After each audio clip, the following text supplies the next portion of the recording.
Hello friend, जय हिंद। आप सभी को एसएससी जीडी एग्जाम 2023 का 11 जनवरी का फर्स्ट शिफ्ट का एग्जाम खत्म हो गया। तो फ्रेंड्स, आज के फर्स्ट शिफ्ट में जो क्वेश्चन पूछे गए थे हम लोग इस वीडियो में 100% रियल और ऑथेंटिक क्वेश्चन का एनालिसिस करेंगे और साथ ही साथ देखेंगे फ्रेंड्स कि आज के फर्स्ट शिफ्ट का लेवल कैसा था। तो फ्रेंड्स, अगर आपका भी एग्जाम आने वाले अगले शिफ्टों में है तो फ्रेंड्स आप लोग एग्जाम देने से पहले एक बार इन सभी प्रश्नों को जरूर पढ़िएगा। आपके एग्जाम में यहाँ से 3-4 क्वेश्चन जरूर रिपीट होगा, क्योंकि फ्रेंड्स पिछले शिफ्ट का क्वेश्चन आगे के शिफ्टों में रिपीट हो रहा है। इसलिए आप लोग एग्जाम देने से पहले हर एक शिफ्ट का एनालिसिस कीजिएगा, आपको एग्जाम में बहुत ही ज्यादा हेल्प होगा। तो फ्रेंड्स, अगर आप इसी तरह से एसएससी जीडी के हर एक शिफ्ट का डेली एनालिसिस करना चाहते हैं तो हमारे चैनल को फ्रेंड्स सब्सक्राइब करके बेल आइकन को ऑन कर लीजिए, जिससे हमारा आने वाला हर एक वीडियो का नोटिफिकेशन आप तक सबसे पहले पहुंचता रहे। तो फ्रेंड्स, बिना देरी के हम लोग स्टार्ट करेंगे आज के पूछे गए पहले क्वेश्चन से। तो फ्रेंड्स देखिए, पहला क्वेश्चन पूछा गया था कि भारतीय रिजर्व बैंक का लेखा वर्ष कब होता है।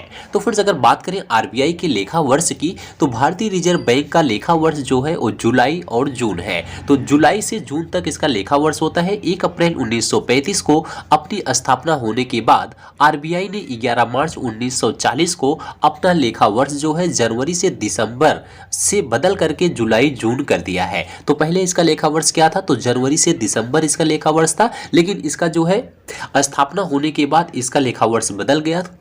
कब से क्या हो गया, जुलाई से जून तक हो गया। तो इसका लेखा वर्ष अब जो है जुलाई से जून बिल्कुल सही था। तो जुलाई से जून वाला ऑप्शन इसका राइट आंसर था। अगला एक क्वेश्चन फ्रेंड्स पूछा गया था कि वर्षा मापने के यंत्र को क्या कहते हैं। तो फ्रेंड्स देखिए, फिजिक्स से क्वेश्चन आया था वर्षा मापने के यंत्र को क्या कहते हैं। तो आपको पता है इसे हेटोमीटर कहते हैं। तो वर्षा को हेटोमीटर के द्वारा मापा जाता है। तो फ्रेंड्स इसका राइट आंसर हेटोमीटर बिल्कुल सही रहा होगा। अगला एक क्वेश्चन आया था कि सबसे चमकीला ग्रह कौन सा होता है।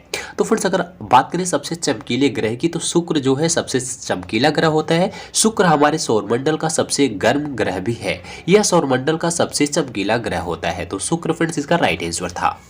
अगला एक क्वेश्चन आया था फ्रेंड्स कि राष्ट्रपति को हटाने की प्रक्रिया किस अनुच्छेद से संबंधित है। यानी फ्रेंड्स आर्टिकल आपको दिया गया था, उसमें से बताना था कि कौन सा आर्टिकल राष्ट्रपति को हटाने की प्रक्रिया से संबंधित है। तो फ्रेंड्स इसका राइट आंसर आर्टिकल 61 बिल्कुल सही होगा, क्योंकि फ्रेंड्स भारत के राष्ट्रपति को हटाने के लिए संसद में महाभियोग प्रस्ताव पारित किया जाता है। महाभियोग एक अर्थ न्यायिक प्रक्रिया है। भारतीय संविधान का अनुच्छेद 61 राष्ट्रपति के महाभियोग की प्रक्रिया से संबंधित है। तो फ्रेंड्स इसका राइट आंसर अनुच्छेद 61 बिल्कुल सही था। तो फ्रेंड्स अगर आपको वीडियो पसंद आती हो तो एक बार अभी वीडियो को लाइक कीजिएगा और लाइक से हम लोग अगले क्वेश्चन को देखते हैं। अगला एक क्वेश्चन फ्रेंड्स आया था कि 9वीं अनुसूची से, तो 9वीं अनुसूची से कोई क्वेश्चन था, तो आपको बता देते हैं 9वीं अनुसूची के बारे में। तो 9वीं अनुसूची केंद्र और राज्य कानूनों की एक सूची है जिन्हें न्यायालय के समक्ष चुनौती नहीं दी जा सकती। 9वीं अनुसूची में कुल 284 कानून है। तो यही आपका क्वेश्चन बनेगा कि 9वीं अनुसूची में वर्तमान में कितने कानून शामिल है। तो 284 कानून शामिल है। इसको याद रखिएगा फ्रेंड्स, आगे के शिफ्टों में यह क्वेश्चन पूछा जा सकता है।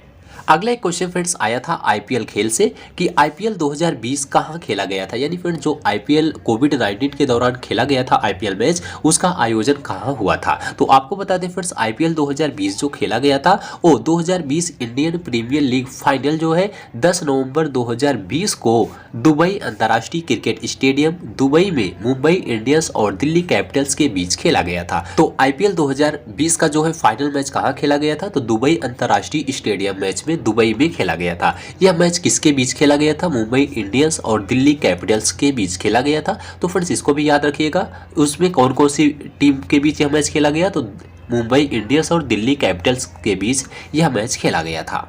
अगला एक क्वेश्चन आया था फ्रेंड्स कि भारत और अमेरिका का युद्धाभ्यास कहां शुरू हुआ है। तो फ्रेंड्स आपको बता दें उत्तराखंड के औली में इन दिनों भारत और अमेरिका के बीच ज्वाइंट मिलिट्री एक्सरसाइज चल रही है। तो कहां चल रही है, उत्तराखंड राज्य में चल रही है। तो इसका राइट आंसर उत्तराखंड बिल्कुल सही होगा, इसको देख लीजिएगा फ्रेंड्स।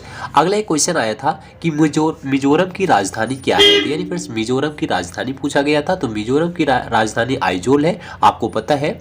अगला एक क्वेश्चन आया था राज्यसभा के चेयरमैन कौन होते हैं। तो फ्रेंड्स देखिए, अगर हम बात करें कैपिटल्स की, यानी अभी पिछले शिफ्ट का जो एग्जाम हुआ था कल 10 जनवरी को, उसमें भी फ्रेंड्स राजधानी से क्वेश्चन आया था और आज भी पूछा गया था। तो आप लोग सभी स्टेट की राजधानी को याद कर लीजिएगा, एक क्वेश्चन आपके एग्जाम में देखने को मिल सकता है। अगला क्वेश्चन आया था राज्यसभा के चेयरमैन कौन होते हैं? तो फ्रेंड्स भारत के उपराष्ट्रपति राज्यसभा के पदेन सभापति होते हैं, इसको भी आप लोग देख लीजिएगा। अगला क्वेश्चन आया था मौलिक अधिकार किस देश के संविधान से लिया गया है? तो फ्रेंड्स इस टाइप का क्वेश्चन था, तो आपको बता दें मौलिक अधिकार जो है संयुक्त राज्य अमेरिका के संविधान से लिया गया है, तो संयुक्त राज्य अमेरिका इसका राइट आंसर होगा। अगला क्वेश्चन फ्रेंड्स आया था पानीपत की तीसरी लड़ाई से, यानी फ्रेंड्स पानीपत का तीसरा युद्ध कब हुआ, किसके बीच हुआ था? तो इसको आप लोग देख लीजिएगा। पानीपत का तीनों लड़ाई, पानीपत का प्रथम युद्ध, द्वितीय युद्ध और तृतीय युद्ध, यहाँ से क्वेश्चन आपके एग्जाम में जरूर पूछा जाएगा। अभी पिछले शिफ्ट में भी क्वेश्चन पूछा गया था। तो फ्रेंड्स आपको बता दें पानीपत की तीसरी लड़ाई 1761 में अफगान आक्रमणकारी अहमद शाह अब्दाली और पुणे के सदाशिवराव भाऊ पेशवा के तहत मराठों के बीच लड़ा गया था। तो यह लड़ाई अहमद शाह अब्दाली ने सदाशिवराज भाऊ को हराकर जीत लिया था। तो पानीपत की तीसरी लड़ाई में किसकी विजय हुई थी? तो इसमें जो है अहमद शाह अब्दाली की विजयी हुई थी। तो इसको भी देख लीजिएगा। यह लड़ाई कब लड़ी गई थी? 1761 ईस्वी में लड़ी गई थी। तो फ्रेंड्स इसके आप लोग तीनों युद्ध को देख लीजिएगा, यहाँ से एक क्वेश्चन बन सकता है।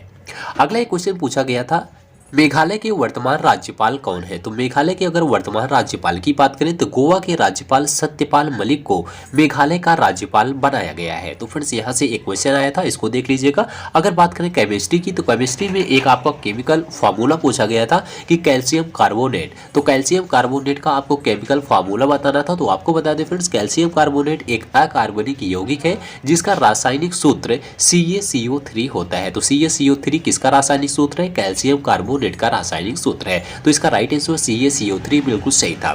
तो फ्रेंड्स आप लोग सभी रासायनिक नामों के सूत्र याद कर लीजिए, उसका रासायनिक नाम याद कर लीजिए, वहां से एक क्वेश्चन आपके एग्जाम में देखने को मिल सकता है।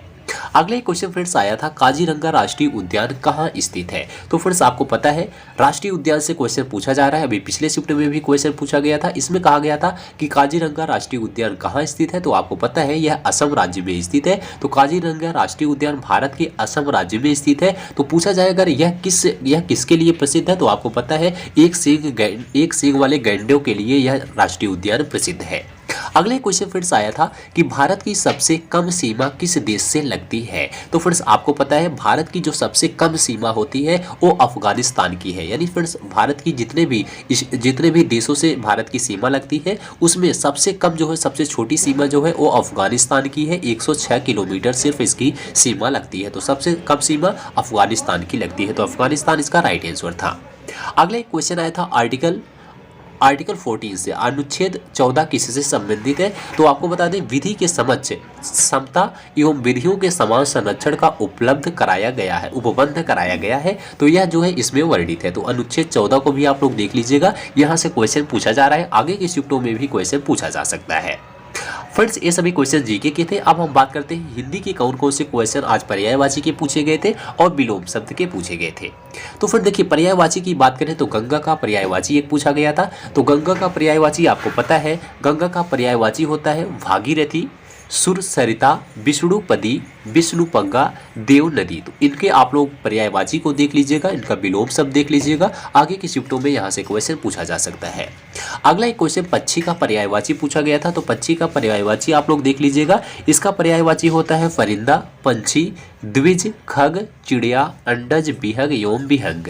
तो पक्षी का पर्यायवाची पूछा गया था और आगे की शिफ्टों में भी यहाँ से जो है पक्षी का पर्यायवाची जो है पूछा जा सकता है। अगला एक क्वेश्चन आया था निरक्षर का विलोम शब्द क्या होता है? तो आपको फ्रेंड्स पता है निरक्षर का विलोम शब्द साक्षर होता है, साक्षर का विलोम निरक्षर होता है। तो इसको देख लीजिएगा, यहाँ से भी क्वेश्चन पूछा जा सकता है। एक स्त्री का विलोम भी पूछा गया था कि स्त्री का विलोम शब्द क्या है? तो स्त्री का विलोम आपको पता है स्त्री का विलोम पुरुष होता है। तो इसका राइट आंसर पुरुष बिल्कुल सही था। अगले एक फ्रेंड्स मुहावरे का अर्थ पूछा गया था कि मुहावरे का अर्थ क्या होगा? आग बबूला होना। तो आग बबूला होना मुहावरे का अर्थ होता है बहुत क्रोधित होना। तो इसका राइट आंसर फ्रेंड्स बहुत क्रोधित होना। तो आपको बता दें फ्रेंड्स हिंदी में कम से कम आपको 5 से 6 जो है पर्यायवाची और विलोम शब्द देखने को मिल जाएंगे। तो 5 से 6 यही हो जाएगा आपका पर्यायवाची और विलोम शब्द। तो आप लोग इसको पढ़ लीजिएगा। मुहावरा कम से कम आपके एग्जाम में 2 पूछा जा रहा है, तो मुहावरे को भी देख लीजिएगा। मुहावरा बहुत इजी क्वेश्चन पूछे जा रहे हैं। तो फिर जो क्वेश्चन हमें प्राप्त है हमने आपको सभी क्वेश्चन को बता दिया। एक बार वीडियो अगर आपको पसंद आई हो तो वीडियो को एक बार फ्रेंड्स लाइक जरूर कीजिएगा और दोस्तों में शेयर कीजिएगा। और इसी तरह से एसएससी जीडी के हर एक शिफ्ट का डेली एनालिसिस करने के लिए हमारे चैनल को फ्रेंड्स सब्सक्राइब कीजिएगा। मिलते हैं अगली वीडियो में, तब तक के लिए जय हिंद जय भारत।